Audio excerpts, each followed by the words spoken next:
Captain Marcus Chun stood at the observation deck of the diplomatic vessel Harmony, watching the twin suns of Zephyria cast their golden light across the crystalline spires of the alien capital. 3 months had passed since humanity's first contact with the Zephyrian Empire, and what had begun as a routine diplomatic mission had evolved into something far more complex. The humans had arrived expecting to negotiate trade agreements and establish peaceful relations. What they hadn't anticipated was discovering a civilization that valued emotional intelligence and empathy above technological prowess, qualities that humanity possessed in abundance. Much to the Zephyrians' fascination, Princess Lirelei stood. Beside him, her translucent blue skin shimmering with the natural bioluminescence that marked her royal lineage. Her 4 arms moved gracefully as she gestured toward the city below, explaining the significance of each architectural marvel. Marcus found himself captivated not just by her alien beauty, but by the profound wisdom in her words and the genuine warmth in her large violet eyes. "Your people continue to surprise us, Captain Chun," she said, her voice melodic, despite being filtered through the universal translator.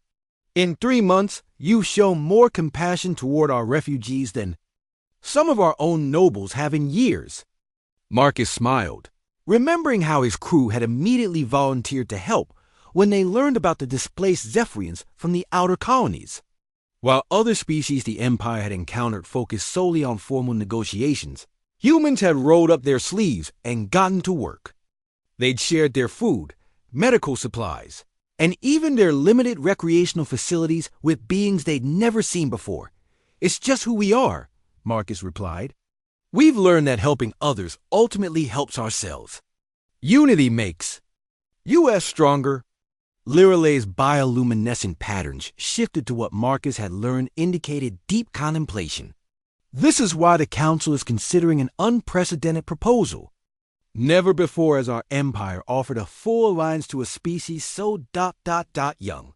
Most civilizations require millennia to develop the emotional maturity you humans seem to possess naturally."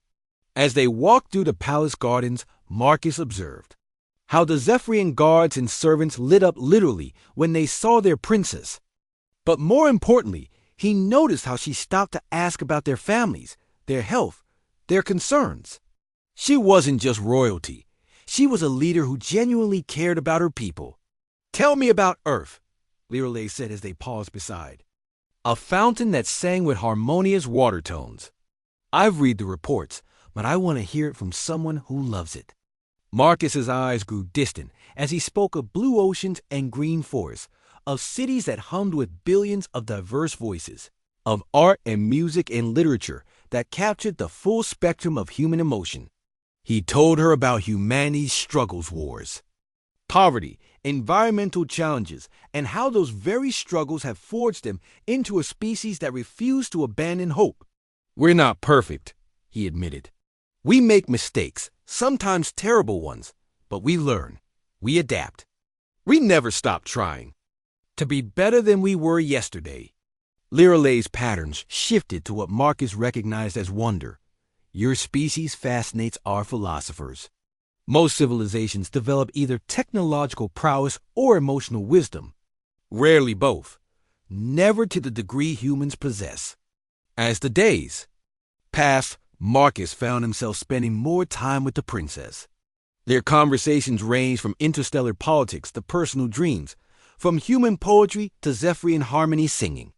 He discovered that despite their physical differences, they shared similar hopes for peace, understanding, and a future where different species could thrive together. The breakthrough came during a crisis. A solar flare threatened one of Zephyrria's outer settlements, and their evacuation ships were too few. Without hesitation, Marcus volunteered his crew and vessel to assist in the rescue operation. For 18 hours straight, humans and Zephyrians worked side by side, evacuating thousands of civilians.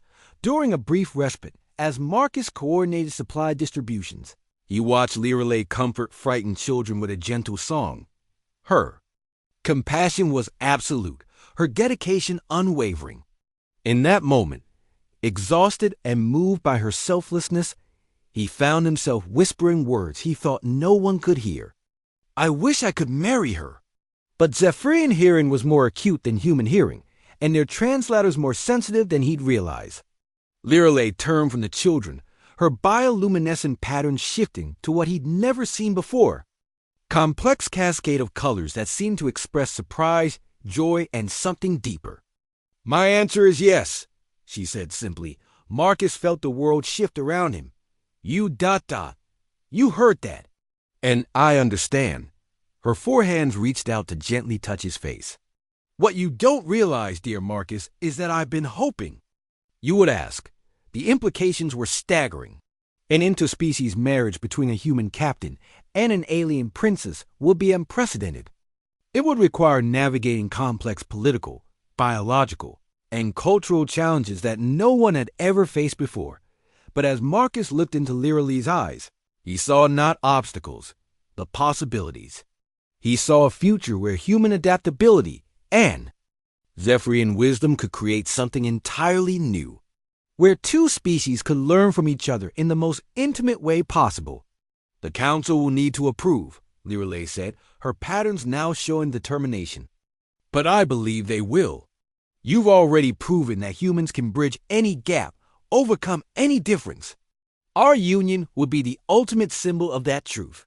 Later, as news of their engagement spread through both human and Zephyrian channels, Marcus realized that this was bigger than just two individuals finding love across the stars.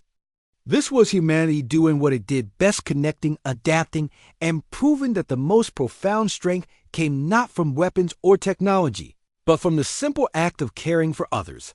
The wedding, 6 months later, was attended by representatives from dozens of species.